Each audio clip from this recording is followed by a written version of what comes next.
to WHO, brucellosis is a bacteria disease caused by various Brucella species which mainly infect cattle, swine, goats, sheep and dogs. It causes flu-like symptoms including fever, weakness, malaise and weight loss. Humans can get infected through direct contact with infected peoples and animals by eating or drinking contaminated animal products or by inhaling airborne agents.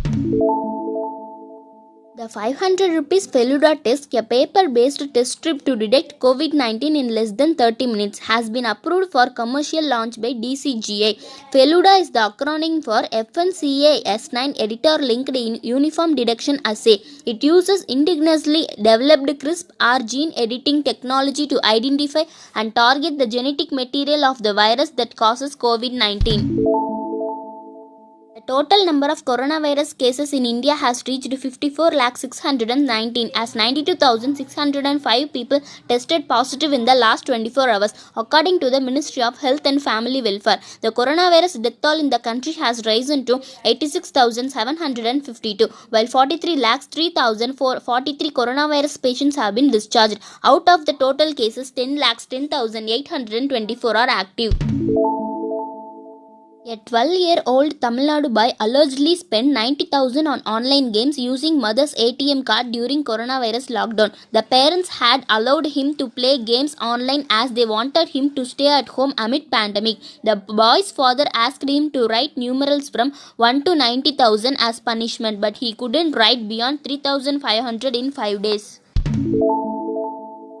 Indian Grandmaster P. Harikrishna defeated current world champion Magnus Carlsen in the ongoing St. Louis Rapid and Blitz online chess tournament.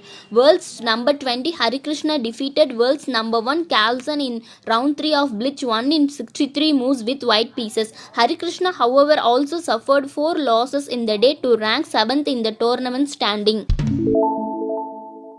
The Taj Mahal in Uttar Pradesh, Agra will open to the public on Monday after 6 months of closure due to coronavirus spread. Precautionary measures like sanitization, thermal screening, painting of circles for social distancing have been taken, the monument's caretaker Amarnath Gupta said. Only 2,500 visitors will be permitted inside the mausoleum in one shift, said Gupta. Russia approves first COVID-19 prescription drug for sale in pharmacies. Russia has approved R-Pharm's coronavirus treatment for outpatients with mild to moderate COVID-19 infections, and the drug could be rolled out to pharmacies in the country as soon as next week, the company said. R-Pharm said it received approval for coronavirus after phase 3 clinical trials involving 168 patients with COVID-19. It was first approved for in-hospital use in July. Rolls-Royce plans to raise up to $3.2 billion. UK-based Aero Engine Group Rolls-Royce said it is looking to raise around $2.5 billion through a variety of structures, including a rights issue and potentially other forms of equity insurance. It is reportedly in talks with sovereign wealth funds, including Singapore's GIC, as part of its fundraising plan. The company had cut 9,000 jobs in May due to COVID-19. TikTok announced the formation of a new US unit called TikTok Global, in which Walmart and Oracle can take up to 20% cumulative stake. We will also maintain and expand TikTok Global's headquarters in US while bringing in 25,000 jobs across the country, it said. US Commerce Department added that TikTok's September 20 ban will be delayed by 1 week. Around 20,000 people in Thailand's Bangkok took part in the biggest protest against the government on Saturday since PM Prayut Chan-o-cha took power in the 2014 coup. The protesters marched to the public space outside the Grand Palace where state ceremonies are held. They have been calling for the ouster of the PM and reforms in the monarchy since July. This is real. It's called fall streak hole, a rare meteorological phenomenon.